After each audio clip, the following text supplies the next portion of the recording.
Hello students, तो आज हम बात करने वाले हैं जियोसिंथेटिक्स के लिमिटेशंस के बारे में। लिमिटेशंस मतलब कि आपकी क्या लिमिटेशंस होंगी जियोसिंथेटिक्स को यूज करने के लिए, आप कहाँ कैसे उसको यूज करोगे, कहाँ नहीं करोगे, क्या प्रॉब्लम्स हैं उनके बारे में अपन बात करते हैं। तो सबसे पहले बात करेंगे जियोसिंथेटिक्स के इफेक्टिवनेस की।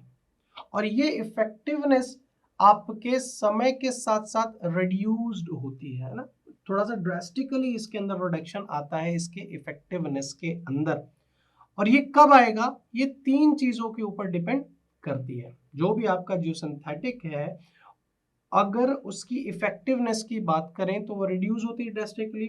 और ये कब होगी और ये किसके ऊपर डिपेंड करेगी, ये तीन चीजों के ऊपर डिपेंड करेगी आपकी इफेक्टिवनेस। effectiveness of जियोसिंथेटिक्स तीन चीजों के ऊपर डिपेंड करेगी।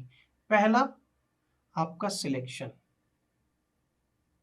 कि आप किस तरीके का जियोसिंथेटिक आप सेलेक्ट कर रहे हो। दूसरा, डिजाइन,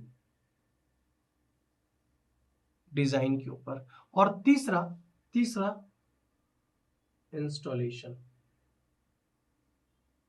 अगर आपने इन तीनों में किसी में भी छेड़छाड़ कर दी या उतने आप डिसिप्लिन नहीं हुए, तो आपके जियोसिंथेटिक की इफेक्टिवनेस क्या होगी, रिड्यूस होती चली जाएगी। सबसे पहले आपको सिलेक्शन, एक सही जियोसिंथेटिक का सिलेक्शन करना है, उसकी डिजाइन सही तरीके से करनी है, और ये दोनों अगर अच्छे से हो गए तो उसका इंस्टॉलेशन भी सही तरीके से होना चाहिए।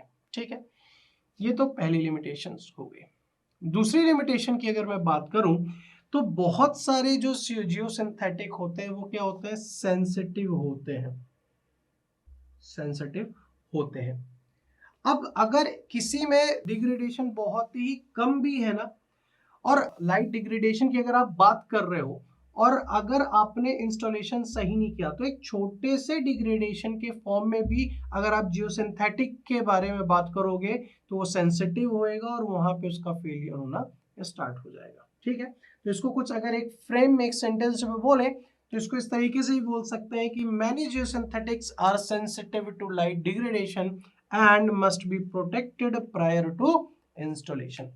अगर इसके ऊपर आपको ध्यान देना है तो इंस्टॉलेशन के पहले आपको ध्यान देना पड़ेगा, नहीं तो ये सेंसिटिव होने के कारण क्या हो सकता है, इसमें प्रॉब्लम हो सकती है, एक लाइट डिग्रेडेशन हो सकता है। ठीक है, अब जियोसिंथेटिक्स क्या होते हैं, ये डिग्रेडेबल नहीं होते हैं, और जियोसिंथेटिक्स को आपको यूज भी नहीं करना चाहिए वहां पे जहां पे इसका प्रेजेंस या फिर अपीयरेंस एस्थेटिकली अनएक्सेप्टेबल हो।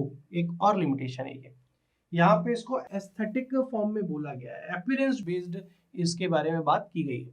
जहां इसका एस्थेटिकली अनएक्सेप्टेबल है ये, तो वहां पे इनका यूज उतना इफेक्टिव नहीं माना जाता है।